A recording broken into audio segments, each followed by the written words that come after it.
everyone. Welcome to lecture 2 of macroeconomics for class 12th. So we have already done lecture 1 for this where we have started with introduction जिसमें हमने पहला topic पढ़ा था emergence of macroeconomics.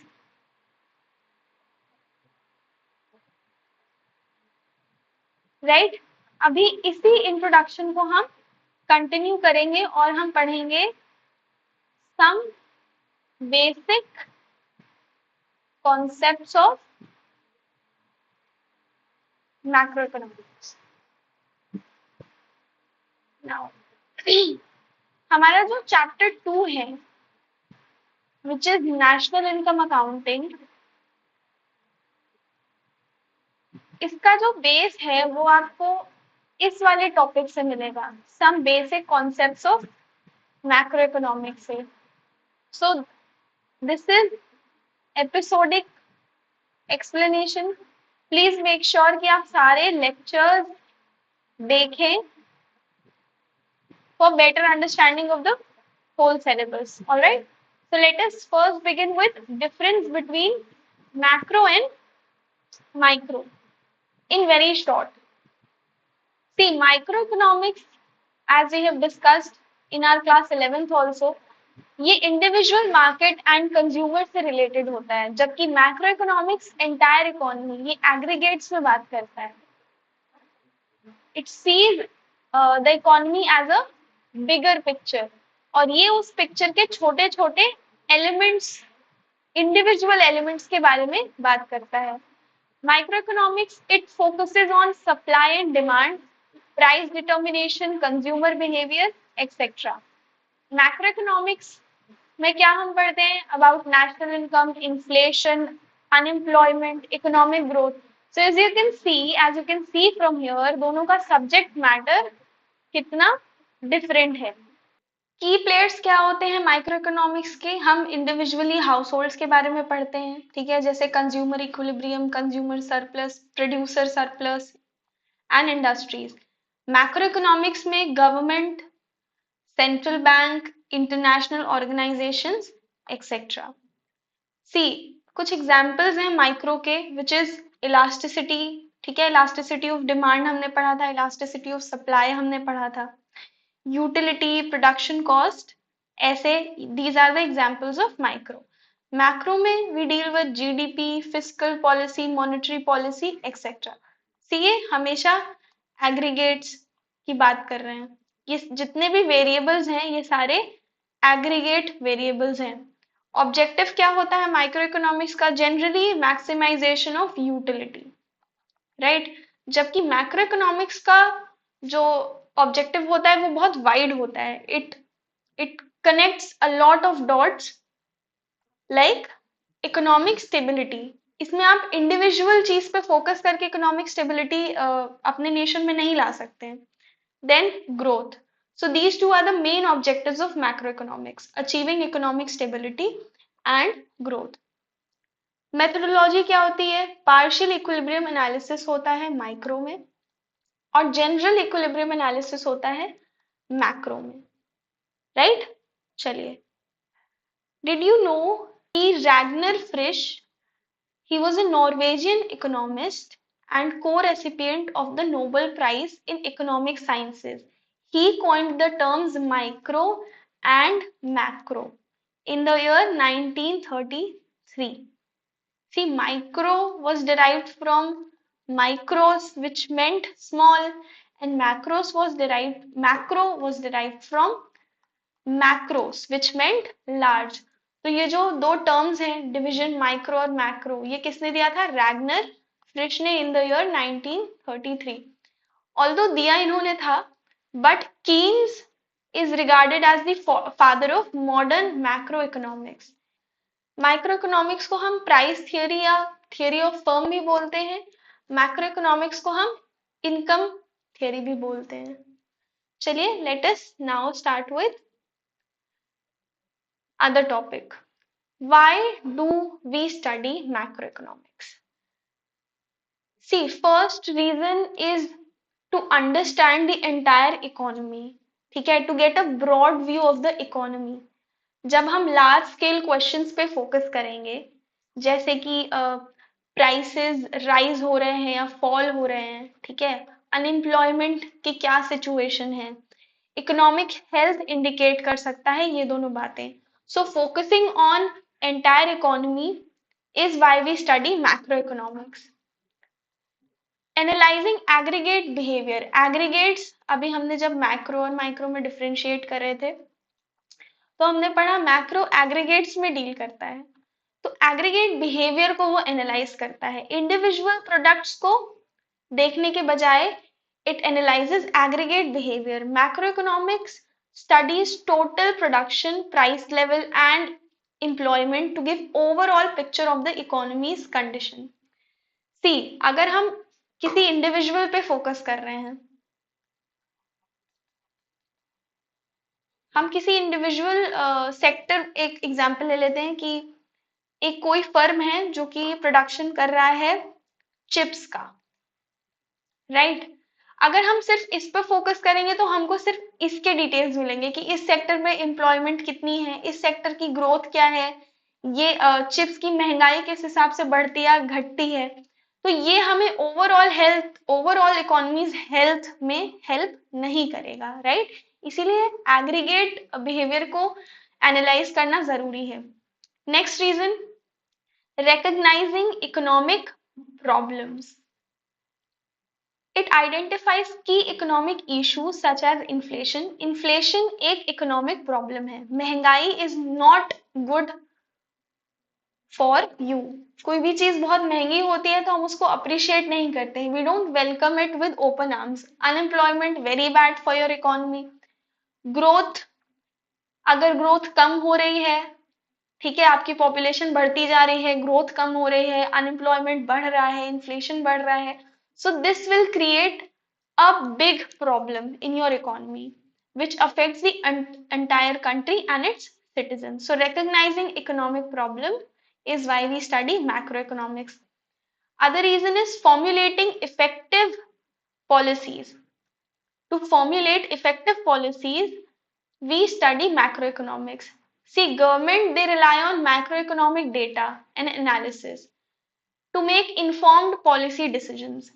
See, अगर सरकार बैठे और सोचे कि अच्छा अभी ये काम करते हैं, मान लो इकोनॉमी में एक्चुअल प्रॉब्लम अनएम्प्लॉयमेंट की है, ठीक है, बट सरकार को मन कर रहा है कि नहीं अभी इन्फ्लेशन पे काम करते हैं, तो इन्फॉर्म्ड डिसीजन वो नहीं होगा. तो मैक्रो इकोनॉमिक्स हेल्प करता है for government to make informed decisions. हालांकि inflation, growth, unemployment, all these things are actually interconnected and interrelated. But again, for example, समझने के लिए we have understood. Like creating jobs or controlling inflation for the betterment of economy. Next reason, predicting future challenges. By analyzing trends, macroeconomics help foresee potential economic problems. See, अगर हमें trends पता चल जाए, ठीक है, तो हम फर्दर क्या प्रॉब्लम आ सकती है इकोनॉमी में हम उसको फोरसी कर सकते हैं. ठीक है, जैसे कोविड के टाइम पे और कोविड के बाद भी हमने जब ट्रेंड एनालाइज किया तो हमें पता लगा कि इकोनॉमी क्या हो रही है, वो स्लो डाउन में जा रही है. So observing the trends in of the economy helps you understand कि इकोनॉमी किस डायरेक्शन में जा रही है. Next reason, comparing economic indicators.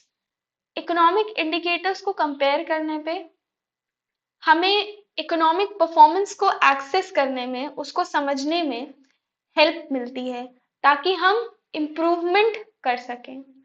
जैसे मान लीजिए हम किसी दो कंट्री का, से जापान और इंडिया, अगर हम बिना कंपैरिजन के ग्रो करते रहेंगे तो हमें हमारा रियल ग्रोथ मालूम नहीं चलेगा. इसीलिए मैक्रो इकोनॉमिक इंडिकेटर्स इंडिया को भी हेल्प करते हैं to figure out their numbers और जापान को भी हेल्प करते हैं to figure out their numbers.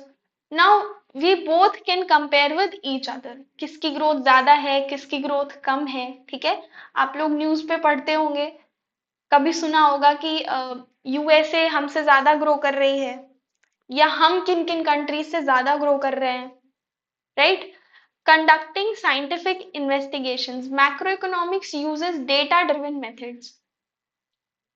See, economics after a point, once you pass your class 12th and the moment you get enrolled in higher studies, ठीक है, be it your bachelor's, BSc or any technical course, you will figure out कि economics is not treating you as N arts subject. ये बहुत scientific temperament का हो जाता है, हमें बहुत सारा मैथ्स पढ़ना होता है, स्टैटिस्टिक्स पढ़ना होता है, इकोनोमेट्रिक्स पढ़ना होता है for understanding of this subject. तो macro economics data driven method use करता है to study economy, leading to again accurate predictions and well informed policy decisions.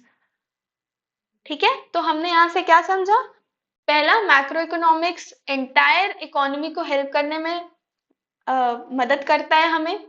दूसरा, एग्रीगेट बिहेवियर एनालाइज करता है, ये इकोनॉमिक प्रॉब्लम्स एनालाइज करता है, वो भी साइंटिफिक इन्वेस्टिगेशंस के थ्रू, और फ्यूचर चैलेंजेस को प्रिडिक्ट करता है for us to take early preventive measures, है ना? मान लो अगर ट्रेंड के थ्रू आपको पता चला कि इंडस्ट्रियल सेक्टर में स्लो डाउन चलने वाला है, ठीक है, तो आप प्रिवेंटिव मेजर्स ले सकते हो, आप उस सेक्टर को इंसेंटिव दे सकते हो, सब्सिडीज दे सकते हो, है ना? आप प्रिवेंटिव मेजर्स ले सकते हैं if you know what is happening. Then हम इकोनॉमिक इंडिकेटर्स कंपेयर कर सकते हैं, we can compare our nation with different nations so that हमें हमारी पोजीशन पता चले। ओके, आई एम होपिंग आपको ये चीजें समझ में आ गई होंगी। Late us understand what is economic agent. Economic agent is nothing but the decision makers in an economy. Economy के जो डिसीजन मेकर्स होते हैं उन्हीं को हम इकोनॉमिक एजेंट कहते हैं। I have taken this word क्योंकि ये बहुत बार हमें टेक्स्ट बुक में दिखेगा, ताकि हम कंफ्यूज नहीं हो तो हम पहले से ही समझ के रखें उसको। अब इकोनॉमिक एजेंट्स कौन कौन हो सकते हैं? बहुत सारे हो सकते हैं, जो भी इकोनॉमिक डिसीजन मेकिंग करेंगे वो इकोनॉमिक एजेंट्स हो जाएंगे। जैसे हाउस होल्ड डिसाइड करेगा क्या खरीदना है, what to buy, how to save, तो household is one kind of economic agent. Firms, they are also one type of economic agent. They decide how to produce, they take economic decisions, क्या produce करना है, बेचना कैसे है ना? Methodology क्या होगी प्रोड्यूस करने की, कैपिटल इंटेंसिव होगा या लेबर इंटेंसिव होगा। देन गवर्नमेंट डिसीजंस कि टैक्स हमें कैसे रीडिस्ट्रीब्यूट करने हैं, कैसे हमें वेलफेयर में लगाना है, कैसे हमें स्पेंडिंग करनी है फॉर द कंट्री ताकि वो फर्दर ग्रो हो, राइट? दूसरे इकोनॉमिक एजेंट्स क्या हो सकते हैं? फॉरेन सेक्टर हो सकता है ना?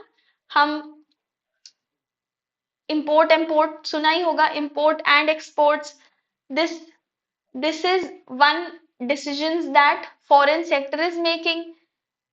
जैसे इंडिया कितना इंपोर्ट कर रहा है, कितना एक्सपोर्ट कर रहा है, India is also taking economic decisions. तो इंडिया को क्या रिप्रेजेंट कर रहा है? Government again. तो government is one economic agent.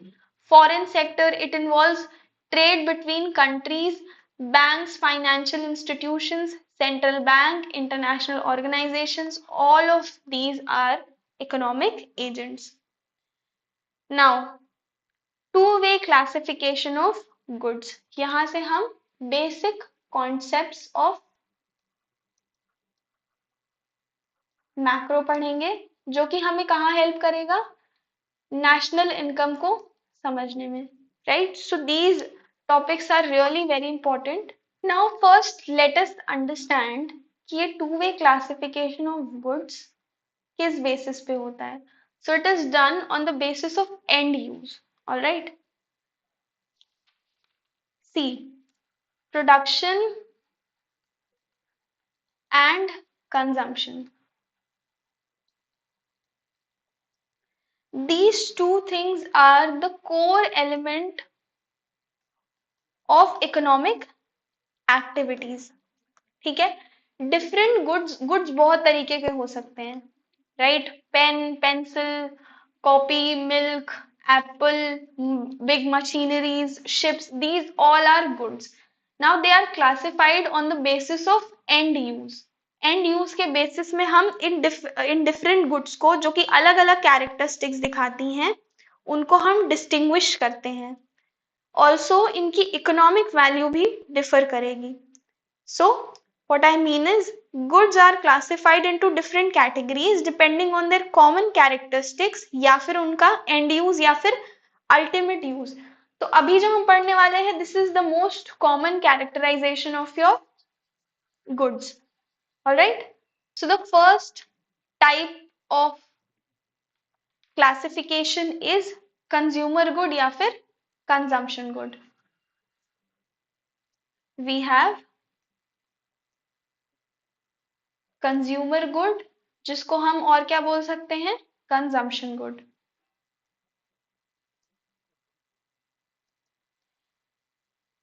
उसी फर्स्ट वे ऑफ क्लासिफिकेशन में दूसरा टाइप ऑफ गुड होता है कैपिटल गुड.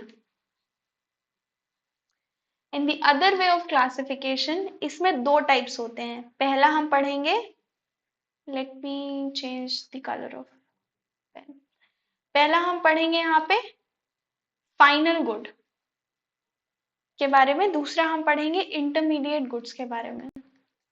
ये जो गुड्स के नाम हैं, ये आपको बहुत बार नेशनल इनकम जब हम पढ़ेंगे वहां पे दिखेंगे. फाइनल गुड्स तो आपकी डेफिनेशन में ही आ जाएगा नेशनल इनकम की. Intermediate goods very important.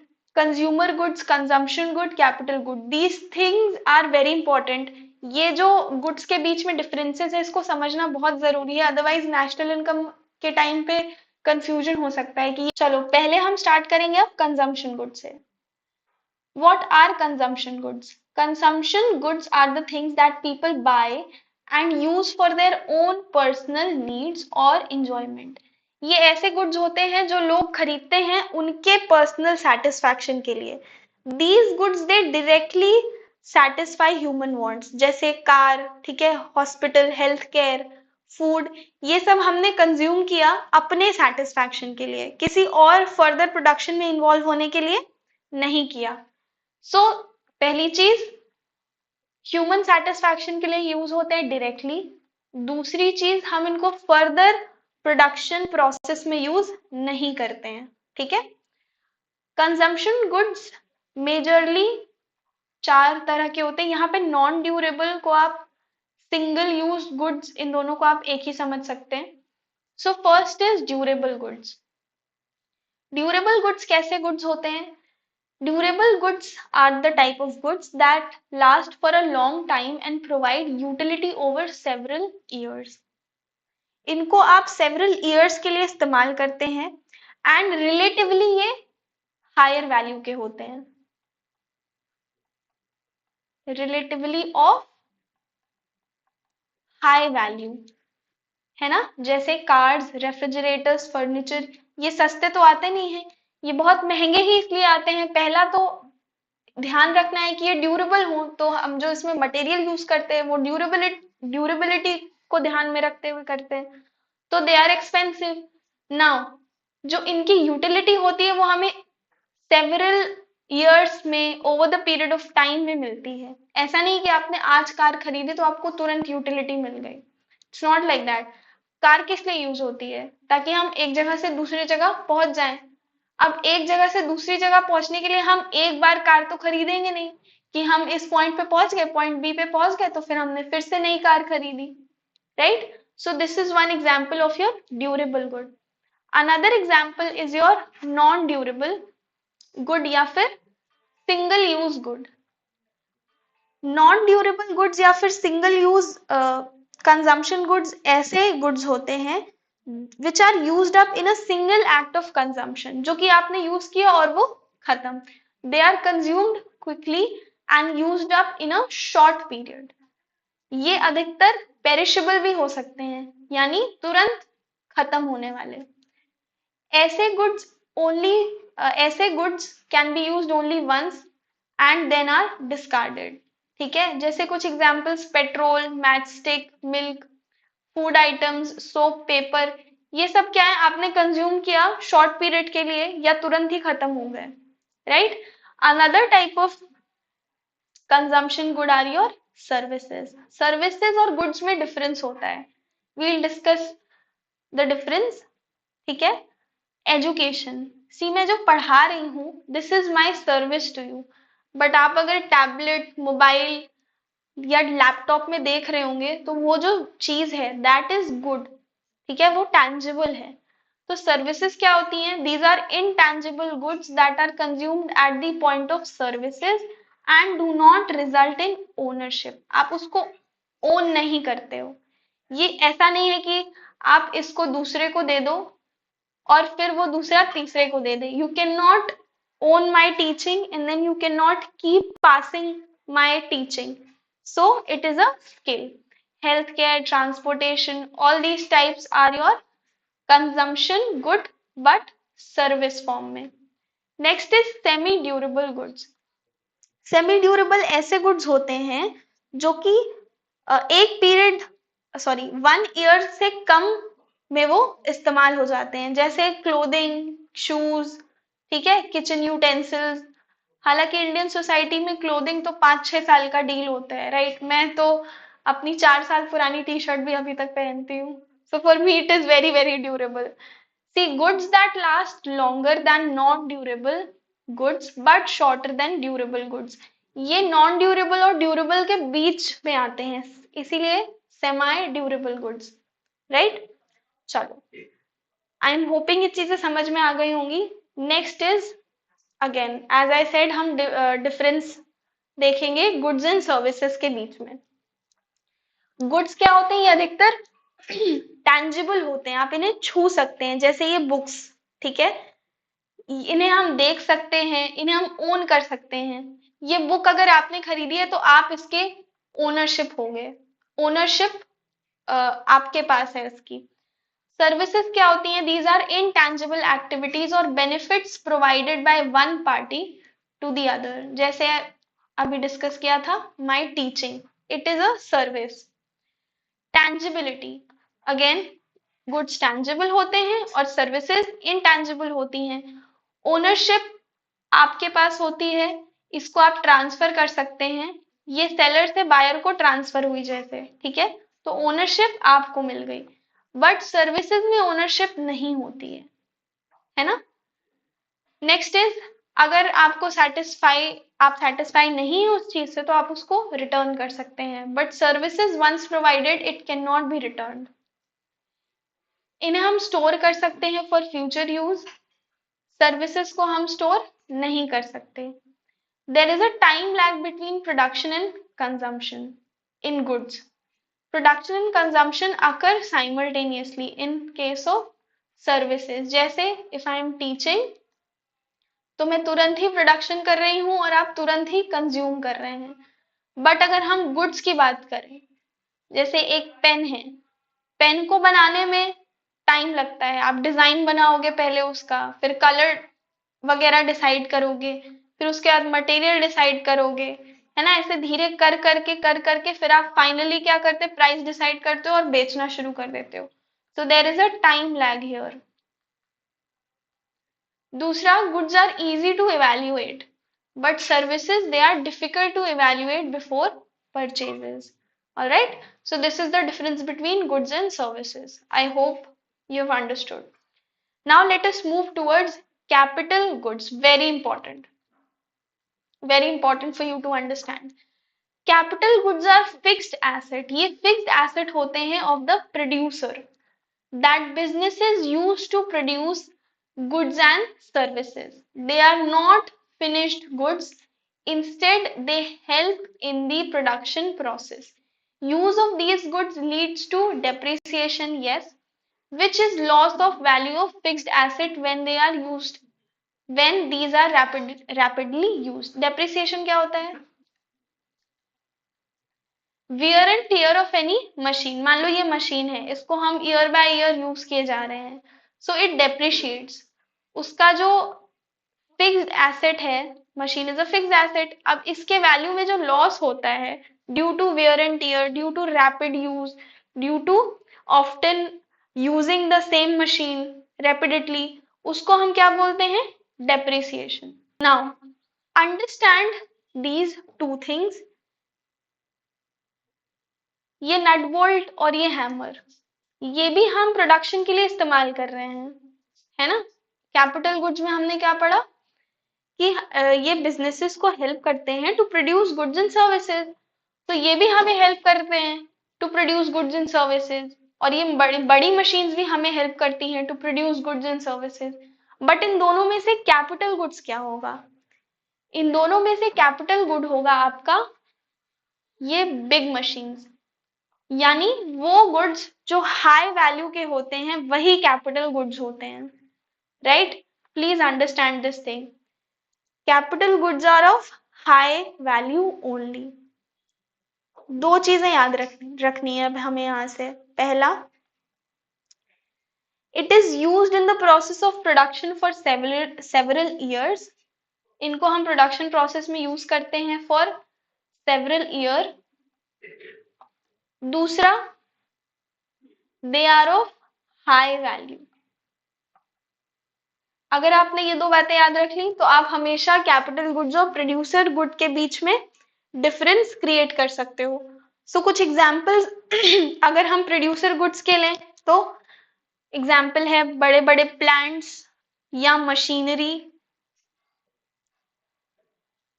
ठीक है। मान लीजिए किसी की चीज बनाने की फैक्ट्री है, तो चीज बनाने में जो बड़ी बड़ी मशीनें यूज होती हैं which are of high value, जिनको हम सेवरल ईयर्स के लिए यूज करते हैं, those are your capital goods, right. चलिए, let us move towards these two very important things which will often confuse you. First statement says all machines are not capital goods. सारी machines capital goods नहीं होती हैं। कैसे नहीं होती हैं? Not every machine is used in production, yes. For example, एक home sewing machine, सिलाई करने की मशीन, वो अगर घर में है फॉर पर्सनल यूज, घर में आप रुमाल बना रहे हो, कुछ सिल रहे हो, तो वो आपके पर्सनल यूज के लिए है, वो आप डायरेक्ट आपकी सेटिस्फैक्शन के लिए है, वो फर्दर प्रोडक्शन में इस्तेमाल नहीं हो रहा है। बट अगर वही स्विंग मशीन इंडस्ट्री में यूज हो रही है, ठीक है, so that is a capital good. वो मशीन अगर फैक्ट्री में यूज हो रही है, इट बिकम्स कैपिटल गुड। वही सेम मशीन अगर हाउस होल्ड यूज कर रहा है तो it is for your personal use, hence not a capital good. So not every machine is used in production. Some are for personal use, yes, which means they do not qualify as capital goods. Capital goods must contribute to production in a business. ये बात हमें याद रखनी है। Capital goods को they must be contributing to production in a business. Next very important statement. All capital goods are producer goods. सारे capital goods producer goods होते हैं, but all producer goods are not capital goods. Capital goods are always used to produce other goods and services. जैसे कि हमने बोला capital goods को contribute करना ही पड़ेगा production process में in a business for them to qualify as capital goods. But capital goods, they differentiate themselves from producer goods. Producer goods include both capital goods and non-capital inputs जैसे कि raw material. जैसे अभी हमने discuss किया ना वो nails और हथौड़ी वगैरह, वो आपके प्रोड्यूसर गुड्स में आ जाएंगे। वो एक तरीके से हम उनको रॉ मटेरियल ट्रीट करेंगे तो वो आ जाएंगे आपके प्रोड्यूसर गुड में, बट वो कैपिटल गुड्स नहीं होंगे। See, a machine in a factory is both a capital good and producer good. We need to understand, एक मशीन है वो कैपिटल गुड भी है बट प्रोड्यूसर गुड भी है साथ में। बट जो रॉ मटेरियल है जैसे कि स्टील, वो आपका कैपिटल गुड नहीं है। This is one example of raw material which qualifies to be producer good but not capital good. Again फिर से एक बार समझते हैं, पहली स्टेटमेंट क्या थी? All machines are not capital good. अगर ये स्विंग मशीन घर में यूज हो रही है पर्सनल यूज के लिए, ठीक है, तो वो हमारे पर्सनल सेटिस्फैक्शन के लिए है। लेकिन अगर वही मशीन टेलरिंग शॉप में यूज हो रही है तो ये उस टेलर शॉप का फिक्स्ड एसेट है, hence it doesn't qualifies to be for personal satisfaction. ठीक है, फॉर एग्जाम्पल एक और एग्जाम्पल लेते हैं, कार है। कार अगर आपने अपने पर्सनल यूज के लिए खरीदी तो वो आपका कंजम्पशन गुड है। कौन से टाइप का? ड्यूरेबल कंजम्पशन गुड है। बट वही कार अगर आप टूरिस्ट कंपनी में चला रहे हैं, टैक्सी ड्राइवर हैं आप उस कार के, तो आपके लिए वो कार आपका फिक्स्ड एसेट है। It qualifies to be a capital good. Okay, so capital goods are only those durable goods which are used as producer goods, not as consumer goods. I hope you are here with me with this. Second चीज क्या थी? All capital goods are producer goods. ये capital good है, और ये जो है आपका स्टील, इसको हम बोल देते हैं रॉ मटेरियल। आपकी बर्तन बनाने की फैक्ट्री है, पहली ये बड़ी मशीन है, ये कैपिटल गुड है, और दूसरा सेम बर्तन बनाने के लिए आपको रॉ मटेरियल तो चाहिए, तो ये स्टील है। अब capital good plus raw material is equals to your, let us write this, capital good plus raw material, ये आपके क्या है? ये आपके प्रोड्यूसर गुड है। बट ये जो रॉ मटेरियल है, जो स्टील है, हो सकता है हाई वैल्यू का होगा, बट ये कैपिटल गुड नहीं है, ये फिक्स्ड एसेट नहीं है कंपनी का। इसको आप several years over the period आप इस्तेमाल नहीं करते हैं, right? So I am hoping you have understood. Next is again clearly दो टेबल्स में मैंने दिखाया है कि कैपिटल गुड्स और प्रोड्यूसर गुड्स के बीच में डिफरेंस क्या होता है। तो goods use to produce other goods and services, they help in production but not are part of final goods. Capital goods final product का पार्ट नहीं होते हैं, ये फर्दर प्रोडक्शन में आपको हेल्प करते हैं। Producer goods, these are the type of goods that are used in the production of other goods including raw material and machinery. तो रॉ मटेरियल में आपके इंटरमीडिएट गुड्स भी आएंगे, मशीनरीज भी आएंगी, रॉ मटेरियल भी आएंगे, तो all these are your producer good. Capital goods में क्या आएगा? सिर्फ machines, tools and factory buildings, ये एग्जांपल है इसका। Uses typically used for long term production process. Producer good can either be used in long term or in short term. क्यों? क्योंकि producer good में आपका कैपिटल गुड भी आता है और रॉ मटेरियल भी आता है, तो रॉ मटेरियल तो आप शॉर्ट टर्म में यूज कर लेते हो, कैपिटल गुड आप over the period of time several years में यूज करते हो। ड्यूरेबिलिटी, ये लॉन्ग लास्टिंग होते हैं और सिंगल प्रोडक्शन साइकिल में कंज्यूम अधिकतर नहीं होते हैं, तभी ये हाई वैल्यू गुड होते हैं। जबकि प्रोड्यूसर गुड ये ड्यूरेबल भी हो सकते हैं क्योंकि इसमें कैपिटल गुड भी होता है, और ये नॉन ड्यूरेबल भी हो सकते हैं क्योंकि इसमें रॉ मटेरियल भी इंक्लूड करते हैं। सो बेसिकली हमें दो चीजें याद रखनी है। Capital goods, these are machines, equipments and infrastructure used in production. But producer goods, these are all the inputs used in production. तो जितने भी इनपुट्स आपके इस्तेमाल हो रहे हैं इंक्लूडिंग कैपिटल गुड्स, वो क्या है? वो प्रोड्यूसर गुड है। नाउ जो फर्स्ट वे ऑफ क्लासिफिकेशन था बेस्ड ऑन एंड यूज, उसमें हमने दो टाइप के गुड्स पढ़े। पहला हमने पढ़ा कंज्यूमर गुड या फिर कंजम्पशन गुड, दूसरा हमने पढ़ा था कैपिटल गुड्स। अब इन दोनों के बीच का डिफरेंस समझते हैं। कैपिटल गुड्स अगेन ड्यूरेबल होते हैं, they are used by businesses to produce other goods and services. जबकि कंज्यूमर गुड में हमने क्या पढ़ा था? ये हमारी इमीडिएट या फिर पर्सनल यूज को या हमारी ओन सेटिस्फैक्शन को ये सर्व करते हैं। एंड यूज क्या होता है इनका? These are use for production of goods and services, these are for our personal और हाउस होल्ड कंजम्पशन।